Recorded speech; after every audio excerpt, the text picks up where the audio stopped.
A Hermit in the Himalayas by Paul Brunton, Chapter 17. The first few days at Pratnagar are days of delightful discovery and pleasant realization. I explore my environment in an unmethodical, carefree manner, content to find that nature can be so beautiful and man's improvement upon her so comfortable. No monsoon makes its unwelcome appearance during these days. The sun shines in so disarmingly brilliant a manner that it's hard to believe any monsoon could ever put in an appearance. My move to this place, however, is a wise one, and my earthly life takes on a fairer face. Many of those little comforts which combine to make up the amenities of civilized existence, and which I lacked before, reappear here. True, we have no electric light, no running taps, no motor roads, no streets, and no shops, but we have quite enough for a decent, quiet existence.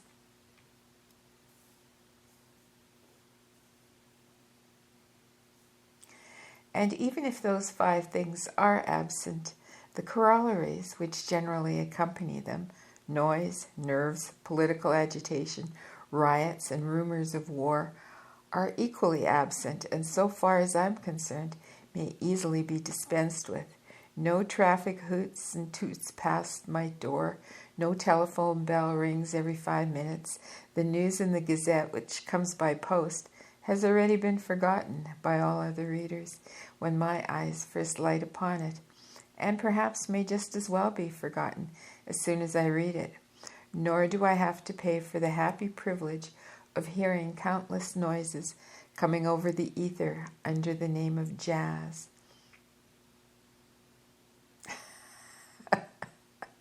In short, I ought to praise Providence for her kindly company, which persists even here among the wild mountains of Asia, let alone the wilder towns of Europe.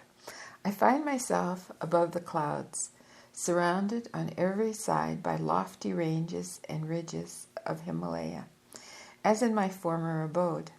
But here there are beautiful valleys upon which one can gaze, whilst a lovely flower garden runs from my house on both sides of the ridge upon which it sits astride. Toward the south stretches the biggest valley of all, along whose deep bottom gurgles the silver line of the turbulently flowing Bhagirathi River. Its lower slopes are covered with pretty green verdure, whilst a little agricultural cultivation, where mountain meets water, appears as yellow patches inlaid among the green. Forests of oak and pine trees are but a stone's throw away. I had not expected to hear the warbling nightingale here, but at times its music comes from the trees. I enjoy an extraordinarily good view from the house, which has doors on all 4 sides and windows on 3. Did ever another writer or do-nothing have an outlook like that from my window here? Nature has simply run riot in the profusion which she has strewn for dozens of miles in each direction. Certainly more attractive to me than the sanguineous riots in which I have seen human beings engage. The ridges are extremely tangled, first seeming to rush towards each other and then receding just before they touch. Glens, gorges, valleys, and hollows alternate in confused conglomeration with the solid granite mass of barren hills and with dense jungles, thick forests, and towering peaks. 2 rivers cut their way through the mountains, plunging downwards here and there over the rocks with the wild music of waterfalls. But finest of all views is that of the snows and the creviced, rock-strewn glaciers looming against the blue sky. I am far better placed now to enjoy them than before. I find them at my very window, so to speak, for it has a northern outlook. The giant ice-clad summits rear themselves in all their grandeur and all their detail before my eyes.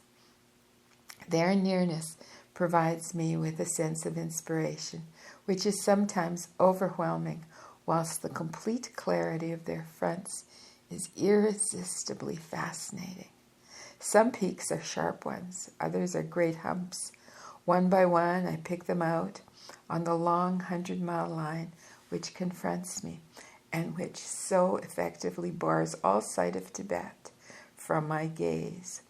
On the outermost end to the left, I catch a glimpse of the last of the Trans-Sutlej peaks, Sutlej peaks. Nearer still is the clean-cut dip of the Bararangi Pass, a 17,000-foot-high road into Tibet. Exactly opposite me, and largely shutting out my view of Jumnotri, Jumnotri, stands the queer peak of Bandarpunch, whose top is 20,000 feet above sea level. The name fits it well and means monkey's tail. The round body and the curling tail are plainly there, fashioned in snowy vesture, wrapped around a skeleton of rock though they be. It is streaked with glaciers, like seas of ice, with frozen waves, 50 to 100 feet deep. A few miles away, its companion, Srikanta, Srikanta, Srikanta, pierces the sky almost to the same height. The snowy pass of its conventional triangular form,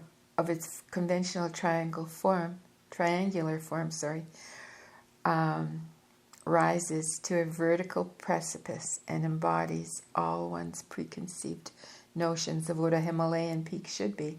To its right, a fragment of Gangotri, Gangotri,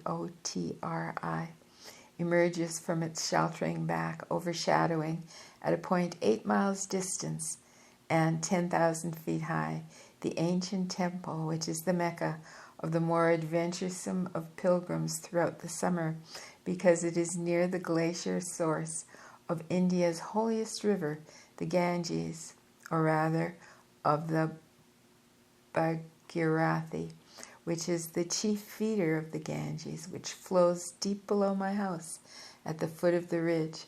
For many centuries, flasks have been filled at the Gangotri and the sacred Gangetic water, sealed up by the officiating Brahmin priests and carried by brave traders throughout the plains of India, where they fetch good prices as uncommon treasures.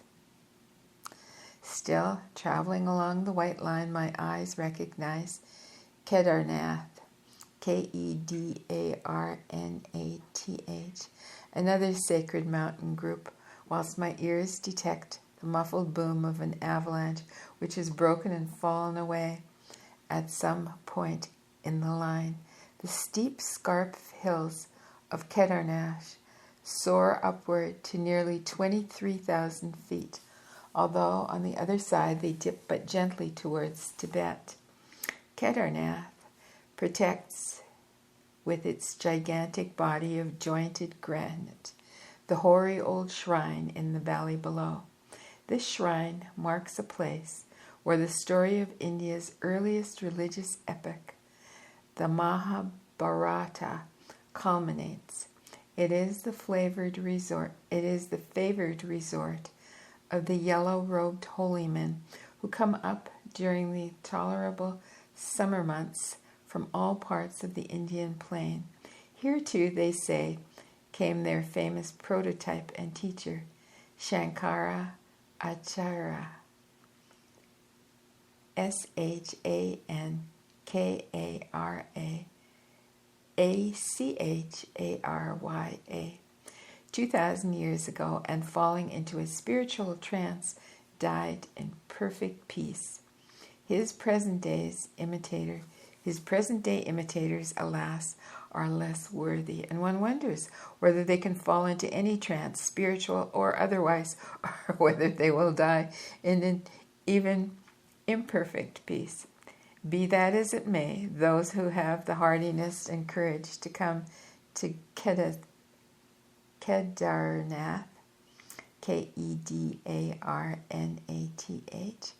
are the better sort, and receive or believe they receive for the trouble of their pilgrimage the blessing of those ancient souls who have made the place historically famous. Their formal ceremony of acceptance is peculiar as far as I know, and as far as I know unique throughout the whole of India. They enter the temple, which lies less than a mile from the foot of the great glacier, which streams down Kedarnath's side, and amid the blaze of butter lamps and the clang of temple bells, bend forward and press their hearts against a carved image of Shiva, the deity of ascetics and yogis, whose spirit is said to hover over central Himalaya. Most resplendent of all the snowy summits which confronts my window is Bardranath, which rests to the right, nearly 20 miles farther along the line, yet seems but a stone's throw, so colossal is its outline. It is really a broad, square mass of appalling battlemented peaks, looking like a huge silver castle, guarding with chilling grandeur the entry into Tibet against invaders. Here, too, there is a traditional shrine, nesting under its protection in the low valley at its base, and made famous in Hindu sacred history. Strangest of all, hot springs gush forth into a pool close by, and in a region where ice and snow overlook the valley, pilgrims who are willing to be parboiled may bathe at a temperature of 170 degrees Fahrenheit. Finally, I come to the extreme east of the snows, where Dunagiri shows, Dunagiri, shows a 23,000 feet snowy coronet, and then last on the great white line blocking the vivid blue horizon, the magnificent spire of Nanda Deva, Nandadevi, Nanda Devi rises. It is the highest mountain actually within the British Empire, for Everest and Kanchenjunga are in Nepalese and Tibetan territory. It is beyond the frontier of the Kingdom of Terry and within British Garhwal limits. Nanda Devi's altitude is 25,600 feet. Why do I love these mountains? Is it not partly because they tangibly reflect something of that stillness, that beauty, which I find in my intangible meditations? Thus it is that I look out my window each morning, and this becomes for me a veritable act of worship. With each glance I give my matutinal homage to Himalaya and enter into a mood of reverent adoration. These mountains stand in symbolic relation to our race. These snow-covered colossi, like stupendous pointing fingers, indicate to me the lofty aspirations which must ever keep man from sinking into the groveling existence of the gutter, whilst their unsullied whiteness beckon him to a purity which he has yet to attain, not that childish asceticism which the canons of conventional morality have set up, but that purification from all personal taint which Jesus enjoined upon those who could understand that the highest wisdom is not my will, but thy will be done. Only those who have dwelt a while with such an horizon filled with an array of shimmering white snow peaks jutting clear-cut against the sky can appreciate the intoxication that comes with early morning as one gazes upon it. The cultivated gardens, which set a pretty frame for my house and extend from the strip of the green lawn around the walls to the cliff edges, are ablaze with giant flowers, whose size and splendor contrast well with the midget wildflowers which I have seen so far. Gorgeous gold and brown sunflowers vie with dainty pink and white briar roses.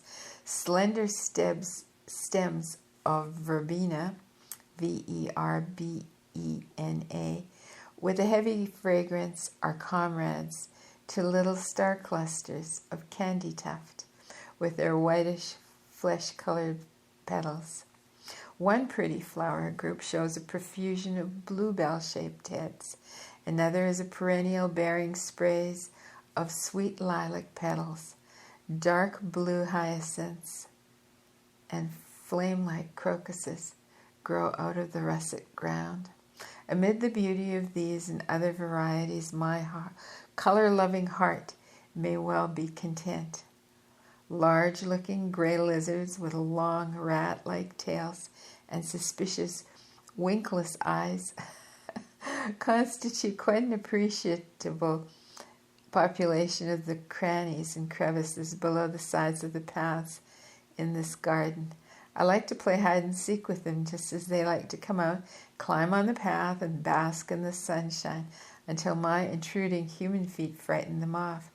But they are stubborn, and the moment they have slipped over the edge, they turn and they look at me steadily with lidless, staring, and somewhat baleful eyes. They are not eager to enter their stony homes whilst the sun shines. As soon as I pretend to withdraw, they hop on the path again and seem astonished when I return. They live like little yogis in their miniature caves. It is useless to try and pick a spot outdoors for my meditations, because the monsoon may break any day or even any hour. I fix, therefore, upon the spacious shelter of my own room, with its walls 2 feet thick, where I can sit with folded legs upon a chair so placed as to provide me with an abrupt view of the heavenly white peaks glistening outside the window. Seated thus, I am both indoors and outdoors. Even the most prosaic of persons must gradually become tinged with poetry amidst such surroundings. I select the convenient triangular cone of Srikanta as the peak towards which I shall henceforth turn my eyes, when the mind begins to make the first fumbling efforts towards self-abstraction. It is thus that I shall offer my daily sacrifice of the physical senses, drawing the sense of awareness inward and then utterly away from them, as a tortoise draws its head and feet inward from a threatening world, and not by attempting to immolate them during the hours of active life. To all things there is a time, and, as I see it, the withdrawal from function of any or all organs belongs to the sacred period of spiritual absorption, and not to the secular period of normal physical activity. Physical paralysis is not spirituality, but of course I am a heretic. My treasured Tibetan painting hangs on the wall. Now and then I regard its great central Buddha with his heavy eyelids folded in meditation. This cushioned chair then shall henceforth enthrone my holiest thoughts. This semicircular window shall open on eternity. These 4 cream-painted walls shall enclose one man's efforts to fulfill the cherished purpose of his being. The dark oak wood ceiling shall keep watch over my own vigils, whilst the entire room shall be dedicated to the one whose bidding brought me here. Be still and know that I am God. That is the penitential theme upon which I shall write my essays during the coming days, not with unreluctant ink, but with reluctant life. Hunters tell me that tigers differ in temperament just as human beings do. Not all will attack. Some retreat through sheer cowardice. Anyway, there is a whole family of tigers in the grandiose hall which opens to my room. They bare their teeth with a snarl of defiant rage. Their cat-like ears are drawn back in fierce alertness, whilst their scimitar-like ivory claws protrude as though ready for a fight. But these splendidly colored creatures will spring upon no one, so well as they have been trained by the taxidermist's art to behave themselves and to keep quiet, for they are now but mere fleshless skins and nerveless heads sprawling against a white wall in sheer helplessness. This black striped family consists of a handsome father, spitfire of a mother, 2 sons and 1 daughter. The male's skin measures no less than 10 feet in length, its head alone being 1.25 feet.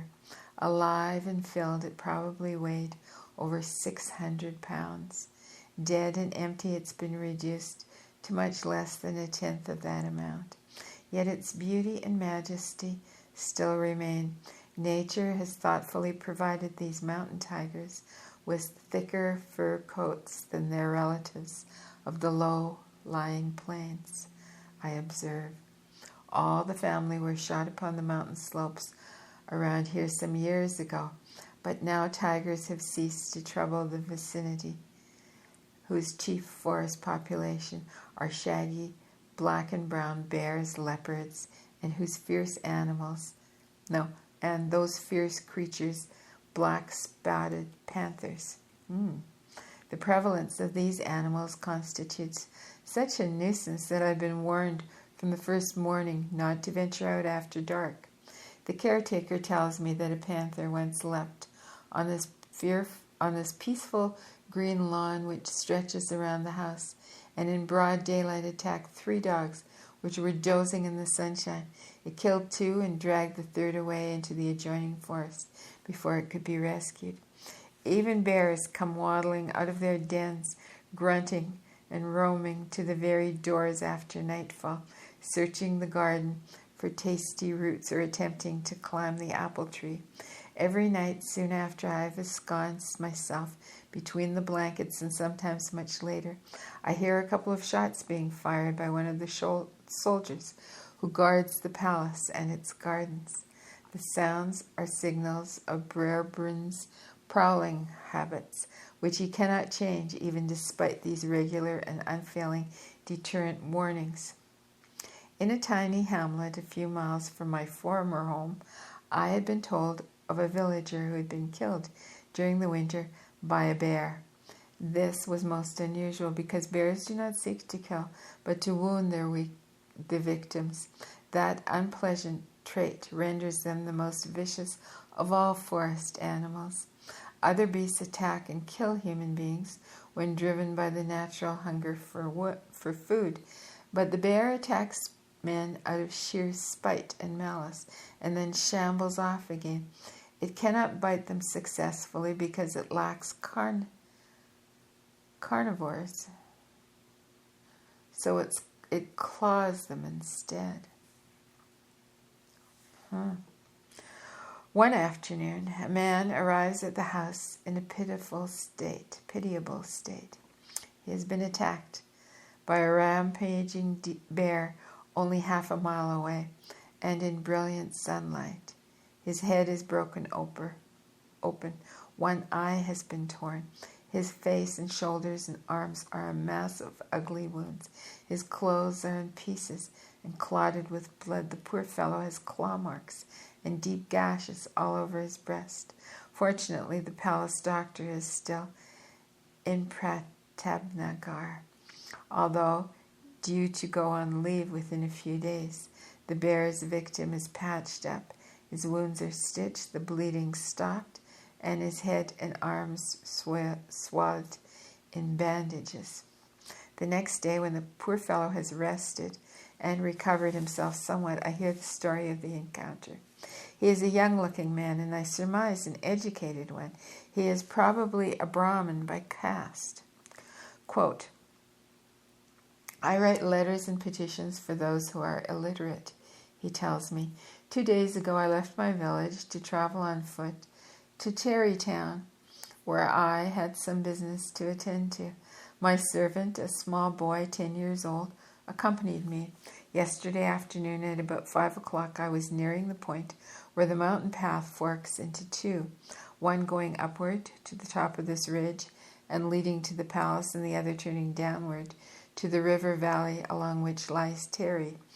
Suddenly I heard a terrific growl. I looked up and I saw, high on the mountainside and among the forest hills, a huge blackish-brown bear with 2 cubs. The animal rushed down the slope directly towards me like an avalanche, grunting ferociously all the time. Its speed was terrific, and I realized that it was useless to run away and that we stood no chance of escape. But as I know the habits of these bears, I prepared to defend myself.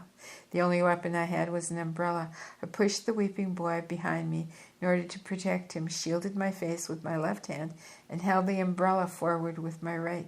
It seemed only a minute before the bear descended from the slope and reached the path. I saw that it was a female, always more dangerous and more vicious than the opposite sex. It had a thick, furry coat, large fluffy ears, a black nose, a shaggy mane of hair which fell over its forehead and nearly covered one eye. It flew at me, clawed me around the head, the face, and the upper part of the body.